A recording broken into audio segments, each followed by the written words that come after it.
When silence kills the hidden mental health crisis, destroying Black communities. Have you ever watched someone drowning while everyone around them continues swimming, laughing, completely oblivious to the struggle happening right before their eyes? That's what's happening right now in Black communities across America. A silent epidemic of mental health crises hiding in plain sight, claiming lives while we look away.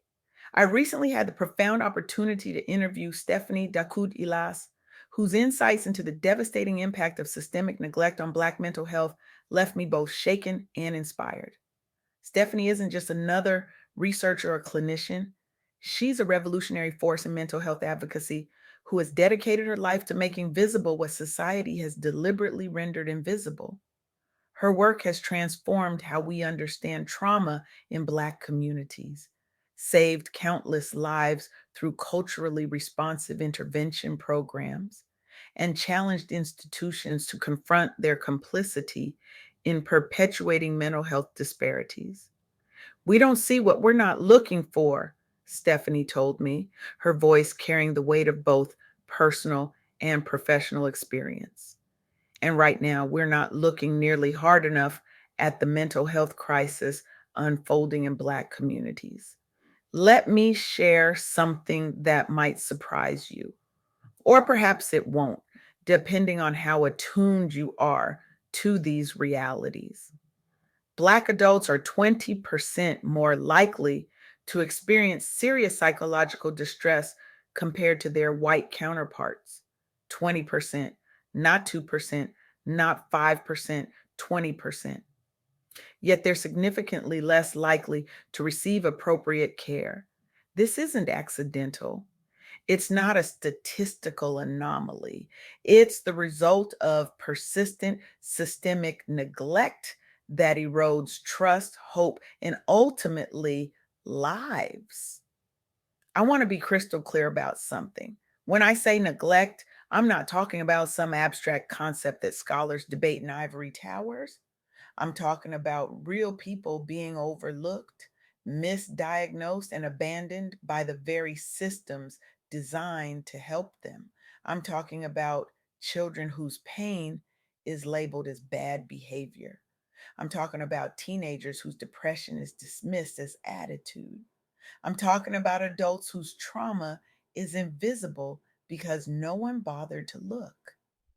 In 2024, the Ipsos Child Mind Institute and Steve Fund conducted a national survey examining how Black families seek help for emotional and behavioral issues. They interviewed 1,000 Black parents of children under 18 and 500 young adults. What they found wasn't just concerning, it was heartbreaking. These families reported major obstacles to accessing quality care: limited information about services, prohibitive costs, and deep stigma within both families and communities.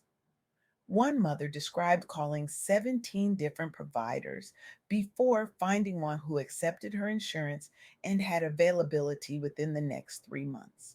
17 calls. Imagine needing help for your child who's in crisis and being told to wait 90 days.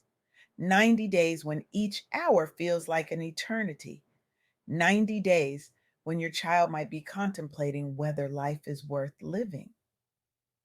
90 days when the pain becomes unbearable.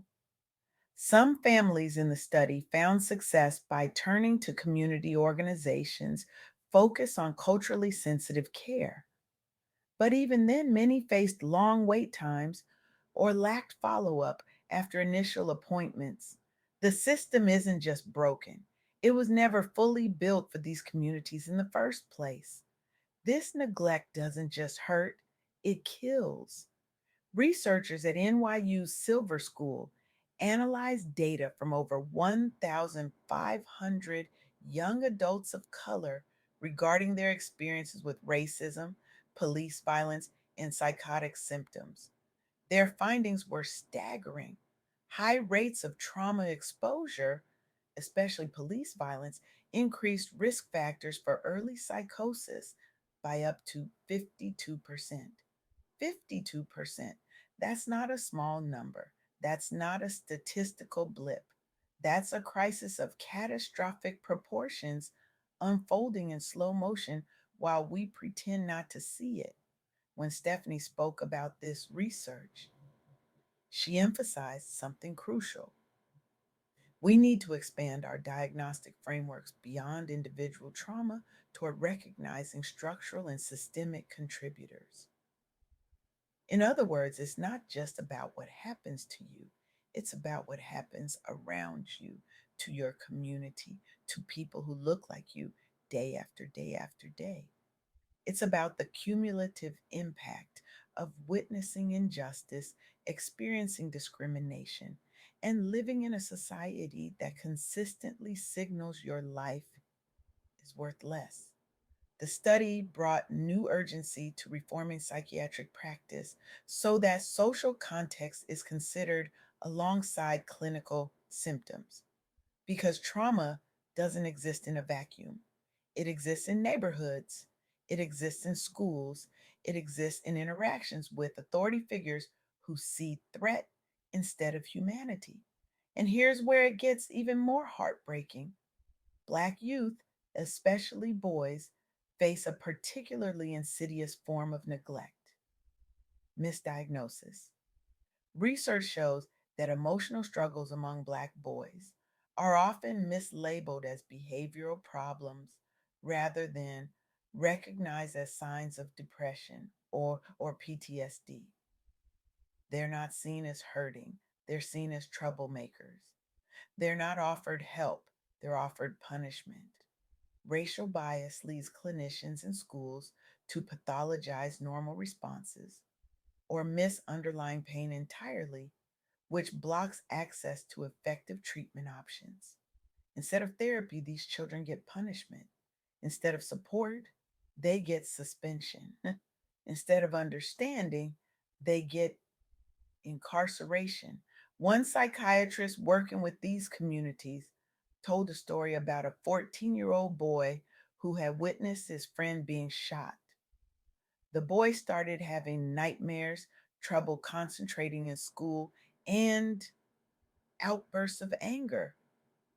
His school labeled him as having conduct disorder and suspended him repeatedly. It wasn't until his grandmother brought him to a Black therapist that someone finally recognized what was happening. He wasn't bad. He was traumatized. He wasn't acting out. He was crying out. He wasn't a problem child. He was a child with problems no child should have to face. This isn't just unfair, it's deadly. Because when we misdiagnose pain as problematic behavior, we don't just miss an opportunity to heal, we compound the trauma. We don't just fail to help, we actively harm. Where proper diagnosis and intervention occurs early enough with skilled professionals, cycles can be broken. Resilience can be built instead of despair being reinforced through punishment and misunderstanding. But that requires us to look, that requires us to see, that requires us to care. I want to pause here for a moment and ask you to consider something uncomfortable.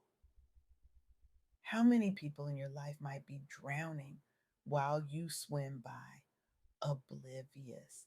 How many colleagues, friends, family members might be suffering in silence because they've learned that showing pain leads to punishment, not support?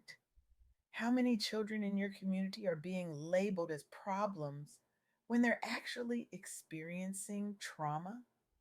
The truth is, we all participate in systems of neglect, often without realizing it. We all have blind spots. We all miss signs. But once we know better, we have a responsibility to do better. Stephanie emphasized that addressing this crisis requires action on multiple fronts. It's not enough to just increase access to care, though that's essential. We also need to transform how that care is delivered. We need providers who understand the unique context of Black communities. We need schools that recognize trauma instead of punishing its symptoms. We need workplaces that accommodate mental health needs without stigma. Most importantly, we need to listen to Black voices when they tell us what they're experiencing instead of imposing our own interpretations on their pain.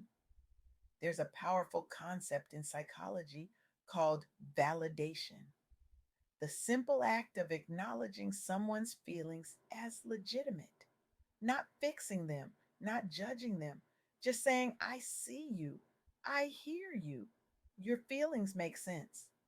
For communities that have been systematically invalidated, this simple act can be revolutionary. But validation without action is just lip service. And that's where each of us comes in. If you're a healthcare provider, examine your biases. Ask yourself if you're applying different standards to different patients based on race.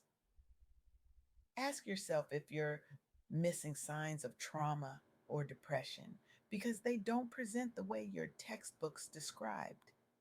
If you're an educator, consider whether you're interpreting behavior through a lens of pathology rather than understanding. Ask yourself if you're quick to punish rather than investigate what might be driving a child's actions. If you're an employer, reflect on whether your workplace accommodates mental health needs equitably. Ask yourself if you're creating an environment where people feel safe acknowledging when they're struggling. And if you're simply a human being who cares about other human beings, check on your people, especially the ones who seem strong all the time, especially the ones who never ask for help, especially the ones who've learned to hide their pain because showing it never made anything better. As Stephanie powerfully articulated during our interview, the most dangerous form of neglect is the kind that becomes so normal we stop seeing it as neglect at all. We've normalized the suffering of Black communities for too long. We've accepted disparities in care as inevitable rather than addressing them as urgent. We've mistaken resilience for immunity to pain. Today, I'm asking you to make a commitment, not just to care, but to act, not just to sympathize, but to change, not just to acknowledge the problem, but to become part of the solution. Start by educating yourself about the unique mental health challenges facing Black communities. Donate to organizations providing culturally competent care. Advocate for policy changes that address systemic barriers. Challenge misdiagnosis and discrimination when you see it. Create space in your own sphere of influence where vulnerability is welcomed, not punished. And perhaps most importantly, refuse to look away. Refuse to swim past someone who's drowning. Refuse to accept that some communities must suffer in silence while others receive care. Because the truth is, this isn't just a Black community issue, this is a human issue. When we allow any group to be neglected, we diminish our collective humanity. When we ignore suffering, we become complicit in it. When we fail to extend compassion across racial lines, we perpetuate the very systems that create these disparities. The silent epidemic stops being silent when we all start speaking up. The invisible crisis becomes visible when we all commit to seeing it. The systemic neglect ends when we all refuse to participate in it any longer. So I ask you, what will you do tomorrow that you didn't do today to help end this crisis? How will you use your voice, your influence, your power to ensure that no one drowns while others swim by? The answer to that question could literally save a life. And that life is worth saving. Every single one is worth saving. Thank you.